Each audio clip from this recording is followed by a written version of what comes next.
Hello, friends. Welcome to Take Two for this Wednesday, the 17th of September, 2025. I'm Jeannie, and I'm so glad you've decided to come along for the ride on this hump day. Well, today I just like to I'm kind of solemn. I'm kind of mellow today. I'm not my usual, it's hump day kind of thing.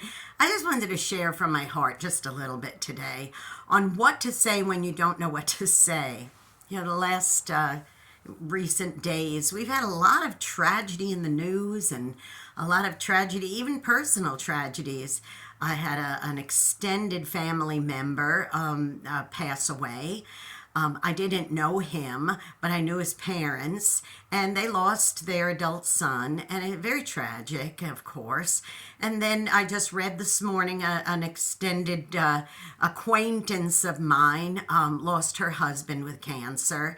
And then, of course, you can't watch the news without hearing all the many tragedies that have happened in the last few weeks. Children being killed in a parochial school during a church service, and then of course the assassination of Charlie Kirk, and just all kinds of things have just been in the news, and of course we reflected back. It still stings for a lot of people that it was the 24th a year since the 9/11 happened. So there's been a lot of things going on. And the question is, what do you say? What do you say? What do you say to somebody who lost their 30-year-old son? What do you say to somebody who just suddenly became a widow? What do you say to somebody who has been through tragedy, especially unexpected tragedy?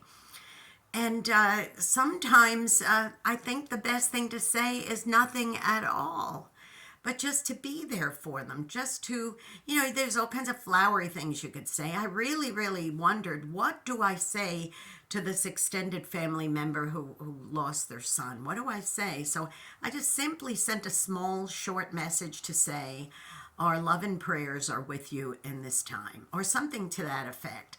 I didn't go on and on and on. He's in a better place. Everything happens for a reason. I didn't do any of that nonsense. I just wanted to let them know that it was a virtual arm around, a virtual hug. And sometimes, I believe it was St. Francis of Assisi who said, today, show love to somebody, or show the love of God to somebody today. Say you love them and use words if necessary. So in other words, you don't have to necessarily verbalize, but you could just be there for somebody. You could be that virtual hug. So that's now of course there are times where people need to talk. Don't get me wrong. I'm not saying don't, make light of it and never talk to them. I'm not saying that. But sometimes when you just don't know what to say, the best thing to do is not to say anything at all and just show it. Just show it with a hug, show it with a kind deed, show it by doing some kind of action for them, drive them somewhere or take them someplace or whatever it is, or just put your arm around their shoulder. Because sometimes there are no words, and that's the best time for you to not try to offer any, but just to be love to them, okay?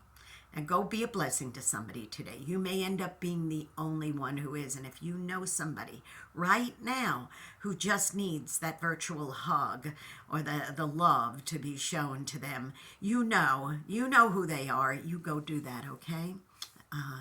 And don't forget, please, subscribe to this YouTube channel if you haven't done so already. It's Jeanne Sigler, JeanneSigler. Hit the subscribe button, hit the notification bell. Give me a thumbs up, helps with those algorithms. Don't forget to please also follow me on X. It's at JeanneNYWoman, the little @ sign, JeanneNYWoman. Hit follow. And also, of course, please tune into my program on UltimateOldiesRadio.com every Saturday at 9 Eastern, 8 Central through the eyes of a New York woman. You can hear an encore presentation on Oldies700.com on Sundays at 5 Eastern, 4 Central, AM and PM. You be blessed and go hug somebody today, okay? Because sometimes there just are not words, so you don't need them. Just be them. I love you. Bye.